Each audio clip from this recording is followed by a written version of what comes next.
Hello there, very good evening and a warm welcome to the news live on Rupavahini Channel I. I'm Shara Mascarenhas. And I'm Tilina Udayaratna. We begin with a quick check on tonight's top stories.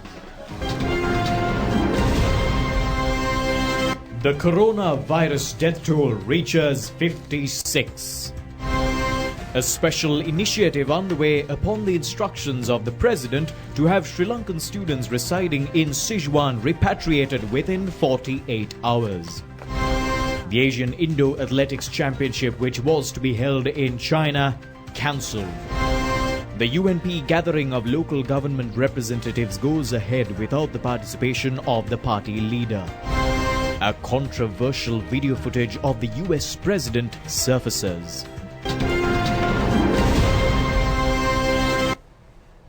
On to the stories in detail now, starting off with local news. At least 56 people have died from a new coronavirus in China following an outbreak in the central city of Wuhan. More than 2,000 cases have been reported in mainland China. The new virus has spread across more than 10 countries, including Thailand, Vietnam, Japan, USA and Nepal. The coronavirus was originated from Wuhan city in China. The Huanan seafood market in Wuhan is considered to be the starting point for the virus outbreak. Experts have claimed that the coronavirus could have spread from bat or snake soup to humans. Symptoms of the new coronavirus include pneumonia, cough, blood poisoning and difficulty in breathing. People infected with the new virus can be seen collapsing on the streets in Wuhan city. The government of China has taken steps to lock down 16 cities, including the city of Wuhan, with the outbreak of the new virus. Reports have indicated that a severe shortage of medical and food supply have occurred in Wuhan and surrounding areas. Chinese authorities have been faced with a massive challenge to provide necessary treatments for the escalating number of patients. More than 1,600 health officials have already been deployed for the affected areas. The Chinese army has also deployed medical specialists for the treatment purposes. China is also aiming to build a hospital in Wuhan inside a week to treat more than 1,000 coronavirus patients. A special ruling Communist Party was held under the patronage of President of China Xi Jinping to discuss over the necessary measures to counter the prevailing coronavirus outbreak. The Chinese president has also engaged in telephone conversations with leaders of France and Germany regarding the present situation. He has promised to take necessary precautions to prevent the spread of the virus. He has also sought for the support of the global community on this regard. The disease has spread to other countries outside China as well. Patients infected with the virus have been reported from Hong Kong, Macau, Thailand, Australia, Malaysia, France, USA, Japan, South Korea, Taiwan, Vietnam, Singapore and Nepal. Canada's first presumptive case of the coronavirus was confirmed yesterday. Nearly 100 people have been kept under observation in India following screening for a possible exposure to the virus. Meanwhile, 4 people with suspected symptoms of the coronavirus infection were admitted to the infectious diseases hospital in Sri Lanka. 4 infrared thermal image scanners are installed at the arrival of the terminal of the Bandaranaike International Airport to detect en masse screening of passengers arriving with high body temperature due to the coronavirus. The relevant authorities, including the Ministry of Health, have taken maximum steps to prevent any impact which can cause to the country from the deadly virus. Epidemiology Unit of the Ministry of Health has requested the public to be vigilant and to take precautionary measures on this regard. Well, on that note, President Gotabaya Rajapaksa has instructed for measures to be taken to get down all Sri Lankans residing in the Wuhan and Sichuan areas of China where the coronavirus is in fact spreading. Thereby, a group of close upon 150 students currently undergoing studies in the Sichuan area are scheduled to be brought back to Sri Lanka within the next 48 hours. The Presidential Secretariat, the Ministry of Foreign Affairs, the Ministry of Health and the Sri Lankan Embassy in Beijing have launched a special operation to repatriate Sri Lankans. Chinese authorities have banned entry to and exit from the state of Wuhan. Therefore, measures are in place to get down the students as soon as the ban is lifted. Additional Presidential Secretary on Foreign Relations Admiral Jayanath Columbage says a special aircraft of Sri Lankan Airlines will be deployed for the Sri Lankans to be flown back from China.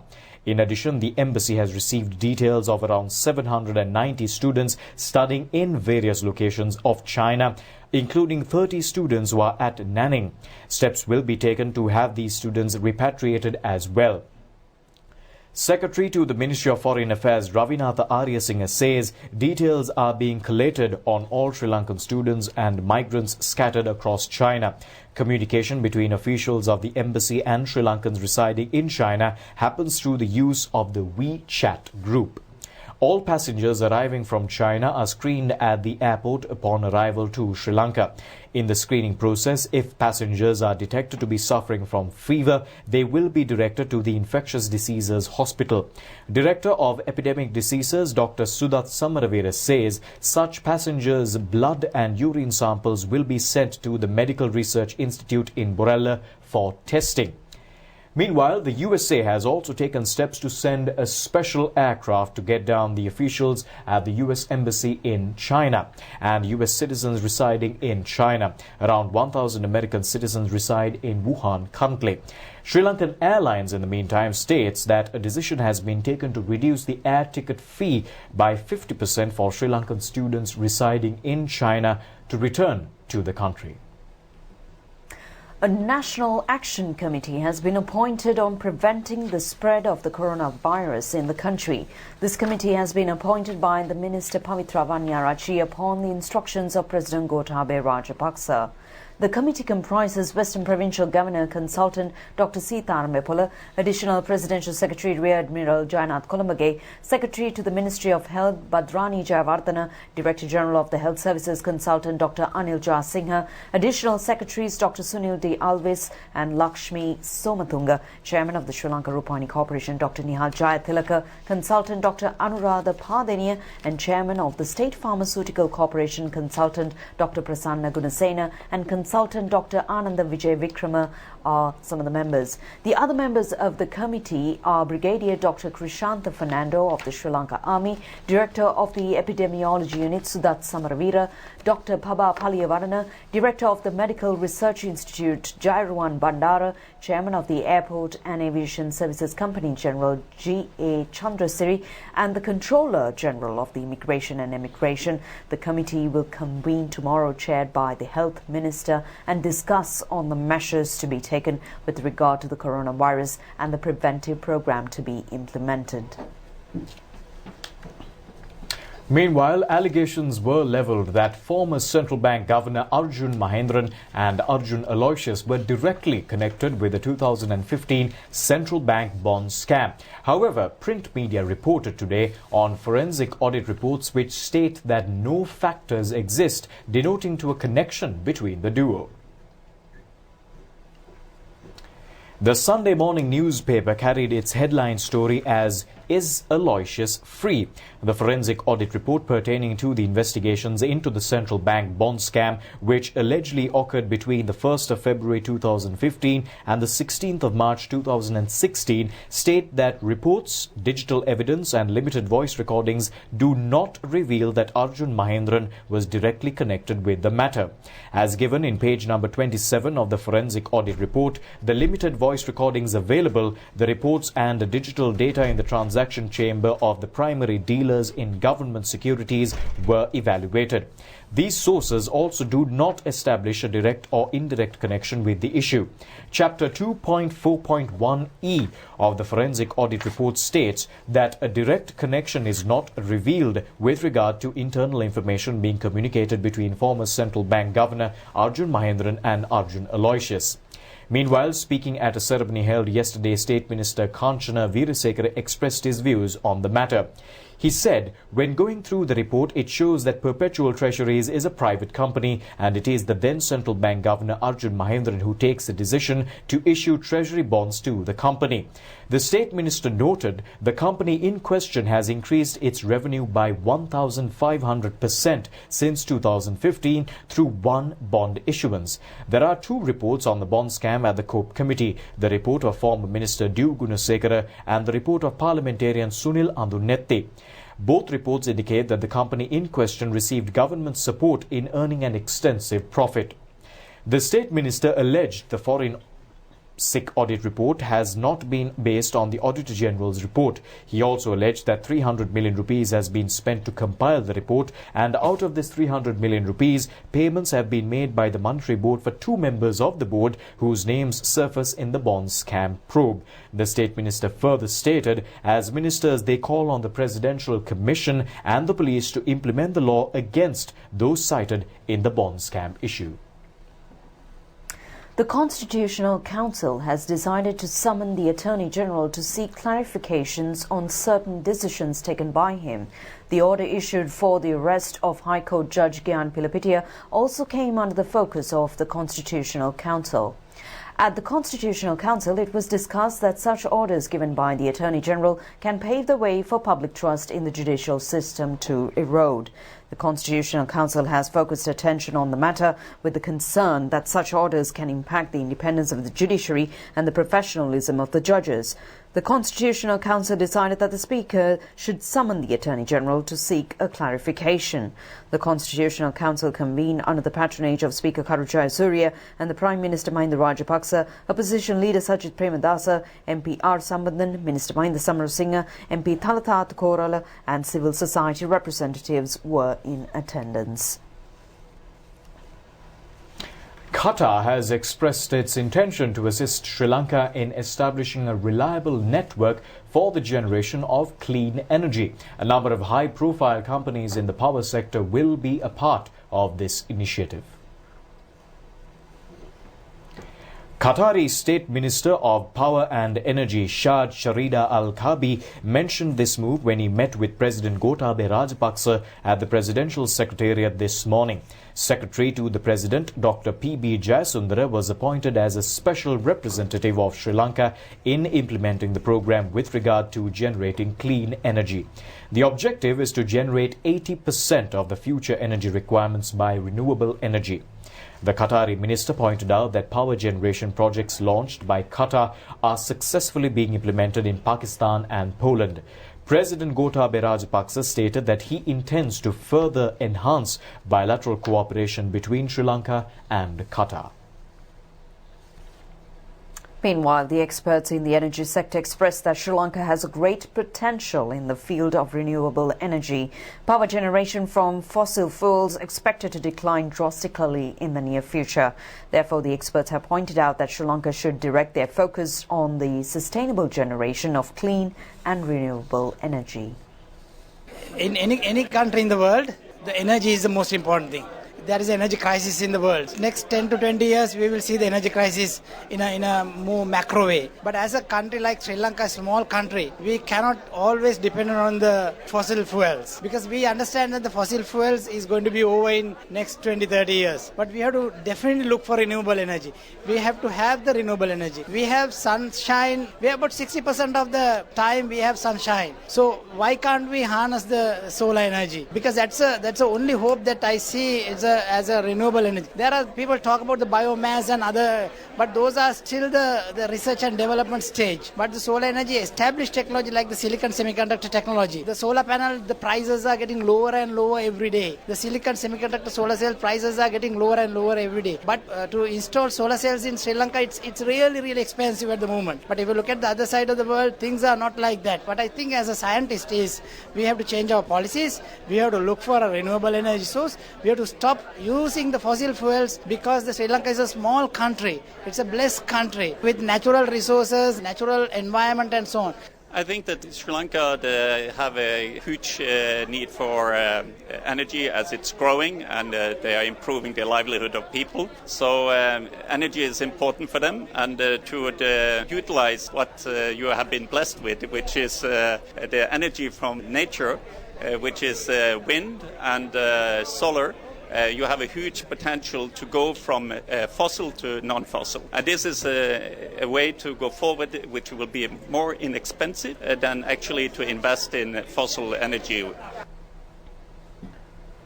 Prime Minister Mahinda Rajapaksa says the temple and the Dhamma school is of immense contribution in enhancing the virtues of people. The Premier made this comment joining in on the Sisu Nipunatha Prize giving held in Matugama. The ceremony was held at the auditorium of the Matugama Divisional Secretariat and was organised by the Matugama Regional Sashana Rakshaka Balamandale and the Dayati Pasquale Foundation. Prime Minister Mahinda Rajapaksa said, if children are to be directed on the virtuous path, parents should encourage children to grow up in the surroundings of the temple and the Dhamma school. He believes that the present society is not aware of how valuable Dhamma school education really is. Other religions have a designated day of the week set aside for religious activities. However, Buddhists do not have any such day. Therefore, the Premier said they need to encourage society to engage in religious observances at temples, at least on Poya days. Meanwhile, a gathering of local government representatives of the United National Front was held under the patronage of opposition leader Sajith Premadasa in Colombo today. Notably, leader of the UNP, former Prime Minister Ranil Wickremesinghe, was not invited for the gathering. The office of the opposition leader states this gathering was organised to express appreciation to the local government representatives who extended their support to presidential candidate Sajith Premadasa at the last presidential election. Although all parliamentarians and electoral organisers of the UNP were invited, only several of them attended the gathering. Opposition leader Sajith Premadasa called on the gathering to extend their willingness to embark on a new journey. The time in which single groups were brought together to query their willingness and contribution is over. He also faced the instructions received from Sirikota with regard to certain actions. Meanwhile, speaking at a media briefing held at the UNP headquarters, Sirikota, parliamentarian Ajit Manna Peruma said they will not attend this gathering. Parliamentarian Ajit Manna Peruma said that he will not participate as this is a gathering of local government representatives. Responding to questions raised by many regarding calls for former Prime Minister Ranil Wickremesinghe to step down from the leadership, Parliamentarian Manna Peruma said they intend to take future steps in accordance with the constitution of the party.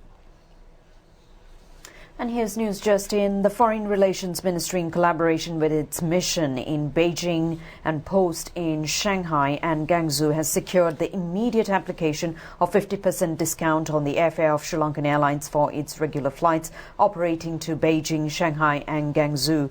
This move has been taken in order to provide the assistance to Sri Lankan students and professionals living in China to wish to return to Sri Lanka. All Sri Lankan citizens who would like to travel to Sri Lanka from China will be able to obtain 50% of the discount of the marked fare by calling the Sri Lankan Airlines Centre on 0094 7777 71979. The mission and the post are on a 24-hour operation to provide any assistance for Sri Lankans living in China, their parents and relatives. Information can be received from the mission by calling the hotline on 0086 1065321861 or 0086 1065321862. The following officers can also be contacted for queries about the Sri Lankans living in China and their relatives. In other stories, today marked the 71st Republic Day of India.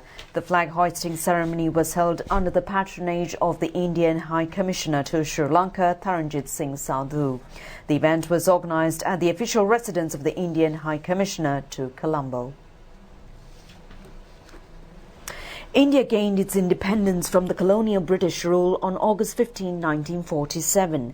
However, India was declared as a sovereign democratic and republic state with the adoption of the constitution on January 26, 1950.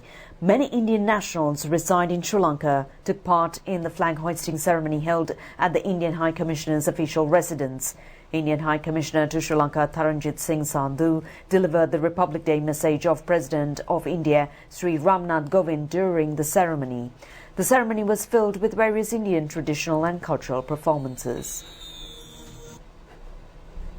The national ceremony of India's Republic Day was held at Rajpath in New Delhi. The Republic Day Grand Parade exhibiting its military might was held under the patronage of the President Ramnath Kovind and Prime Minister Narendra Modi, with the Brazilian President Jair Bolsonaro as the chief guest.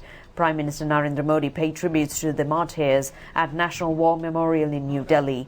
Tight security measures were undertaken in New Delhi prior to the ceremony. यानी तट रक्षक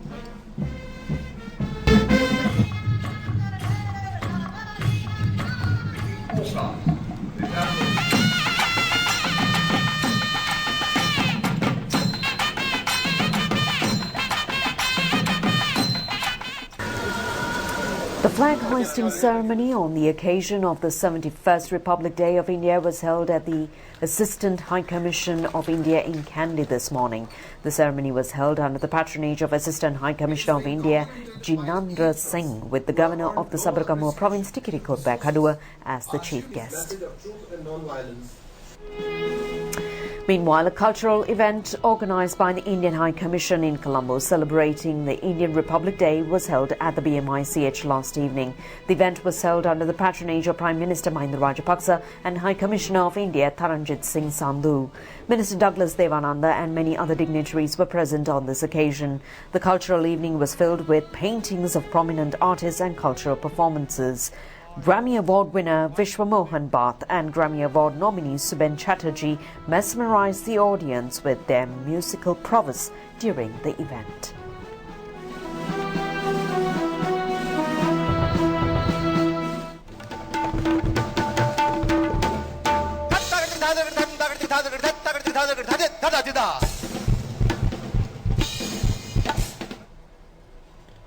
Venerable Muruttettuwe Ananda Thera says that the people who suffered for many years have given President Gotabaya Rajapaksa the mandate to build a prosperous nation. The Thera further states that the blessings of the Mahasangha will in fact be with President in this endeavour. Venerable Muruttettuwe Ananda Thera expressed these views taking part in an almsgiving organised today to mark his birthday.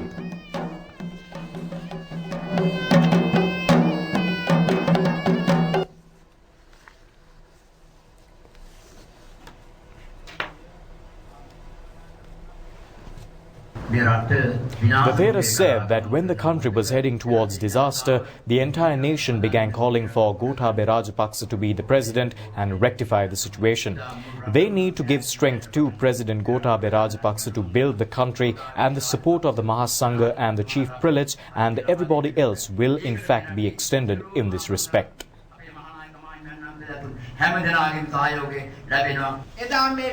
Meanwhile, Itala Vatunu Veve Jnanatilaka Thera said that they brought into power a leadership that can bring happiness to the soil that was bathed in blood. Back then, the sacred site of the Jayashree Mahabodhiya became a bloodbath. The Thera added that since a group that once again transformed the sacred site into a religious place of worship is in power, everyone is content. President Gotabaya Rajapaksa, Prime Minister Mahinda Rajapaksa, parliamentarians and 100 bhikkhus were a part of the almsgiving held at the Narayanpeta Abhayaramaya Vihara.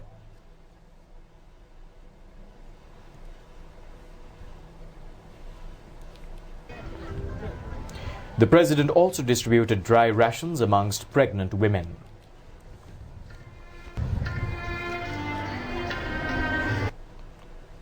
A number of meritorious acts, including a blood donation campaign, was held yesterday in view of the birthday of Venerable Muruttettuwe Ananda Thera. Meanwhile, the theft of a bus ticket issuing machine was recorded on a CCTV camera in a private bus commuting between Jaffna and Diathalava. The theft reportedly occurred in the early hours of the morning last Friday. An individual had pilfered the ticket issuing machine and got down from the bus at the Mathale town. The incident has been brought to the attention of the Mathale police and further investigations are continuing. Chairman of the Sri Lanka Podujana Peramuna, Professor G.L. Pires, says that a two-thirds majority in Parliament is highly required to fulfill the promises given to the people at the presidential election. He expressed these comments speaking to the media after paying a courtesy visit on the chief prelate of the Asgiriya and Malwatu chapters.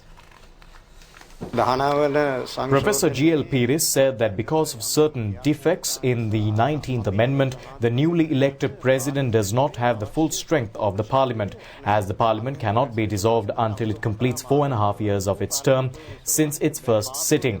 The president will be constitutionally able to dissolve the parliament on the 2nd of March.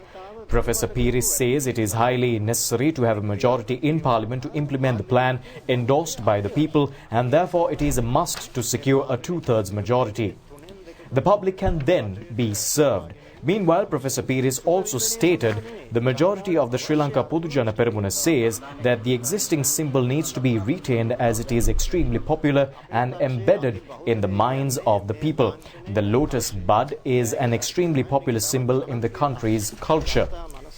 He added, since it is an enormous political strong point, the symbol cannot be changed at such a decisive moment. අපේ පක්ෂයේ බහුතරය කියන්නේ ඒ ලාංඡනය අපිට විශාල ලෙස දේශපාලන හයියක් වුණා. ඉතින් මෙවන් තීරණාත්මක අවස්ථා. The Ministry of Passenger Transport Management has taken steps to facilitate online reservations when making appointments for medical tests in the process of obtaining driving licenses. The online app for this purpose will be active with the effect from tomorrow.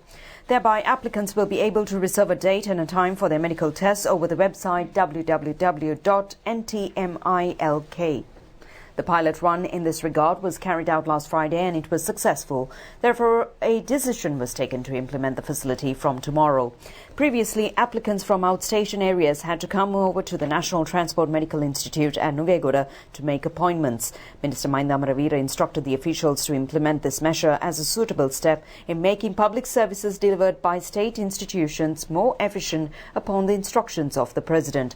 A mobile app is also set to be introduced within the next 2 weeks.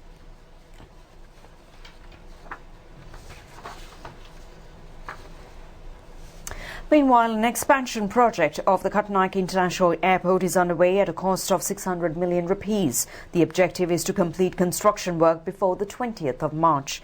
The focus of the project is to minimize the rush at the airport. The development projects in this regard are being implemented by the Road Development Authority. Annually, around 11 million passengers arrive at the Kattanayake Airport. Minister Prasanna Ranatunga says the objective is to expand the airport to meet with the rise in their air passengers. Construction work of the new market complex at Kurunagala commenced yesterday under the patronage of Minister Johnston Fernando. The building will consist of 5 floors and the cost involved will be 980 million rupees. Currently, the existing market complex is being housed in an old building which was constructed around 50 years ago.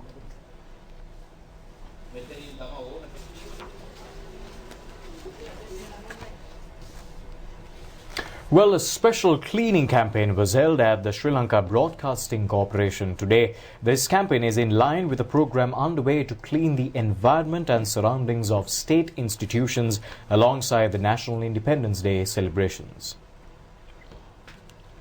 The cleaning program took off in the premises of the SLBC under the guidance of Director General Chandrapala Liyanage. A large number of volunteers, including artists, sportsmen and SLBC staff, joined in on the task. The objective is to conduct the cleaning campaign monthly.